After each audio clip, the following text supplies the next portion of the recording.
First of all, I'd never make the company about me. I know everyone says, oh yeah, I know, but it's Jason Atherton. It's not. There's not a single restaurant in Pollen Street carries my name. And that's super important. I mean, I remember, in Schrager when we took on the edition, he was like, with this Brooklyn accent, yeah, we should call it like Jason Atherton at the Burners, the London edition. I was like, no way. That's like the worst name ever. Just having Jason Atherton at the Burners, people come in and go, is Jason here? I'm not there. It doesn't mean the food and the service is bad. It means that the social team, as we call it, is there making sure it's right. Each chef becomes a business partner in that. So like Phil Carmichael has a slice of Berners Tavern, Paul Hood has a slice of Social Eating House, and so forth and so forth and so forth. All the chefs around the world have a slice of the business. Andy Walsh is a shareholder in Esquina, and he was the first ever chef to pay his business back. He had the business paid back in like 7 months. I just couldn't believe how successful it was, and it was like, that's our tapas bar in Singapore. He owns 10% of the business, and the minute it was paid back, after second month after being paid back, we gave him a big check, and he was like, is that all for me? He's like, yes, it's like, you've earned it, that's your money, do what you want with it. I mean, obviously, hopefully you'll save it and look after it, so one day you buy your own business, and that's what we do. So I suppose there's no perfect answer for your question, because I can't give all the shares away for the restaurant group. When I was a kid, when I was working for Marco and Nico and all those guys, we used to call Mum once a week, and there was no mobile phones. I know you found that hard to believe. There was no mobile phones. You went to the post box, you went to the phone box, you put 10p in, you called your mum, and back to work for another week. And that's how it was, And if you met somebody, if you said you were going to be somewhere at 6 o'clock, you were there at 6 o'clock, because you couldn't text somebody and say, I'm running late.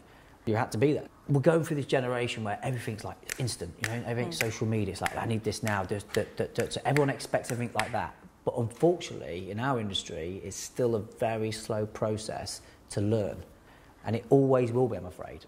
So the only thing I can say, it's like learning patisserie. It takes, just to be a basic patisserie chef, it takes 3 to 4 years to master it. It's that simple. And if you want to go on to be even better, it's going to take you 10 years. It's like training to be a doctor. You can't rush it, because the minute you rush it and you try to fast track it, it's like, it breaks my heart when I see people saying, oh, I'm a sous chef, and it's like, you're 22. Yeah, I know, but I'm a sous chef. It's like, no, you're not. It's impossible.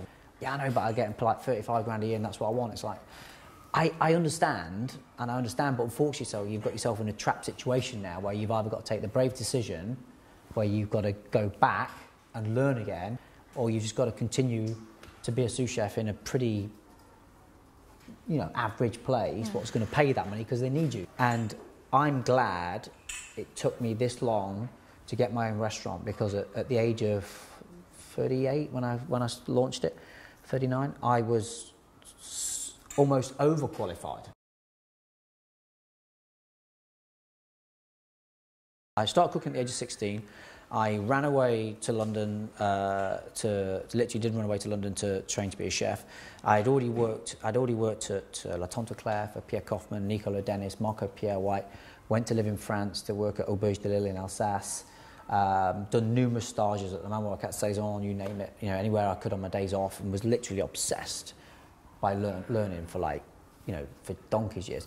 And then I went to be Stephen's sous chef after Auberge de Lille at Coast, was very successful as a sous chef, spent 2 years running Coast with Stephen, and we had a huge success story on our hands. Well, Stephen did, obviously I supported him. And then Oliver Payton said, look, we want to take you to Manchester, you can be the chef de cuisine of Machinaire. And yeah, it was, Jonathan Meads, who was a really tough reviewer, gave us 10 out of 10 and said, Jason Atherton is the best thing to happen to British cooking since Gary Rhodes. And it's, you hear that stuff and you think, great, and I was earning good money. For Manchester, I was earning really good money. I had a beautiful flat, I had a lifestyle. I was wearing, nice clothes for the first time in my life, and, I could afford to go out for dinner and have this great lifestyle. But I was running 2 restaurants. I was running a casual restaurant and a fine dining restaurant. And I was like a bull in a china shop. Do you know what I mean? I just wasn't ready. I was being down on people, and I was giving people too much of a hard time, and I was like, quite honestly, I was a bit of a prick, do you know what I mean? And I was like full of attitude, and I just knew, I said, this has got to stop, because I don't even like me, do you know what I mean?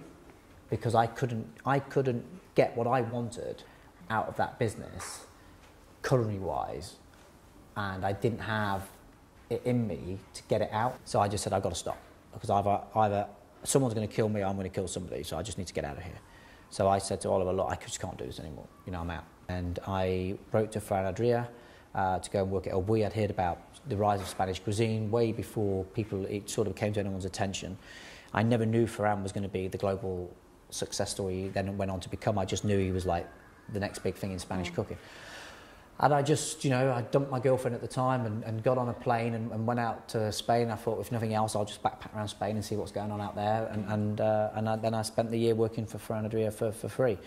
And it was the smartest move I ever made. I went down to back to being a commie chef, earning no money, living in a crappy little hostel, and it was the happiest time of my life. It was the happiest year of my life, because I was like, it was just like, I don't know, it's like a weight had just been lifted off my shoulders, and I just, you know, I was like, I'd already worked for a lot of freestyle chefs, so I was like super quick, I was super efficient. You know, I could open like a carton of scallops in half the time the other stagiaires could do it, because they just weren't as skilled as I was. These were like young kids out of college and stuff like that. And so I was really useful for that brigade. And then in the afternoons, I'd just sit by the beach and read my book and then go back to work. And it was just like, yeah, do you know what I mean? And I just spent the next couple of years just learning stuff I'd always wanted to learn. And then went back to being a head chef again.